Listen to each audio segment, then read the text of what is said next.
Hello guys, while it is known that public spaces can carry a variety of germs and bacteria, sometimes it is easy to forget that germs can show up even in the safety of your own house. These bacteria can grow and spread due to surface type, living and lifestyle habits, and spots you may miss. Let's start our top 5 facts about dirtiest place in your home. Number 5. Remote control. It may not cross your mind when you reach to turn on the TV, change the channel or adjust the volume what bacteria you are coming into contact with after touching the remote. Due to the high traffic amount remotes can have, whether it be from children to adults, it skips most household mind to clean the remote as well when cleaning the house.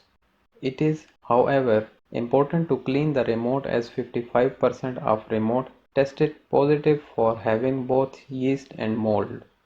Cleaning a remote can be simple, such as using a disinfecting wipe or creating a rubbing alcohol and water mixture and wiping the remote down with a paper towel.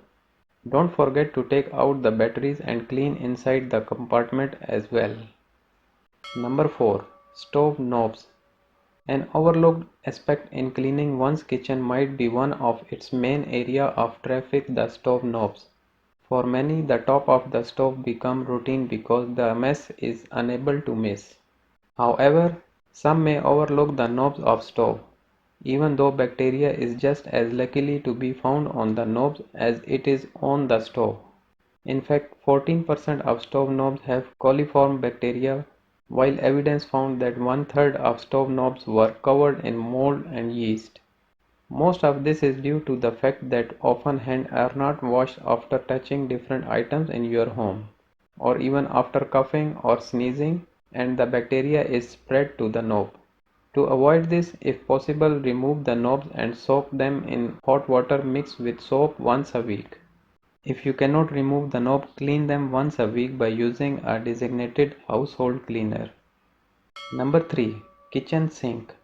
While this may not come as a surprise to many, your kitchen sink is dirtier than you might realize.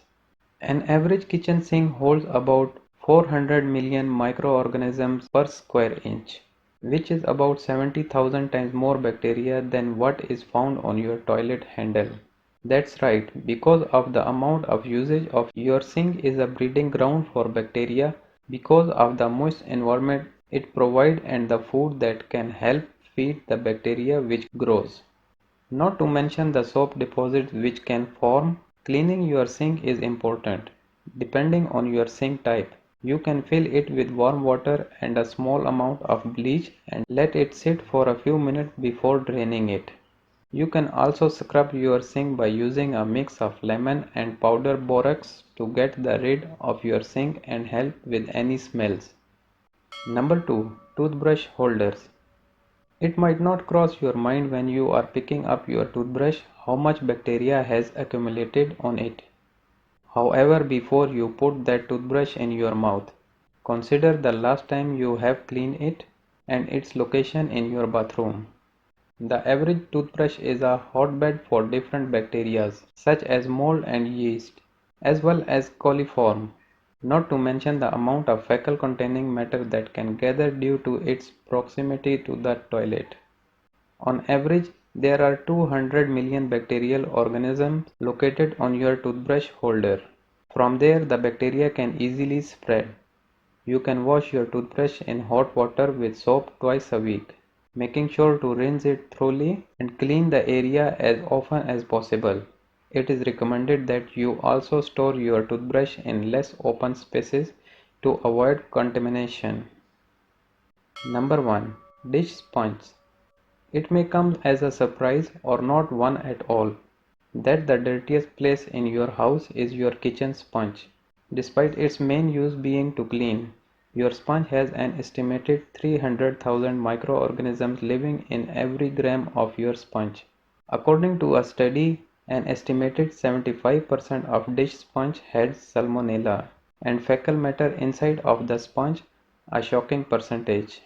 The study also found that 86% of sponges also harbor yeast and mold and another 18% have staph bacteria. you should consider throwing your sponge away every 2 weeks. And in the meantime, you can clean your sponge by soaking it in a bowl of water and a small amount of bleach. Throwing it in a hot water cycle with some bleach will help do the trick. Thank you guys for watching. Stay tuned. We'll be back soon.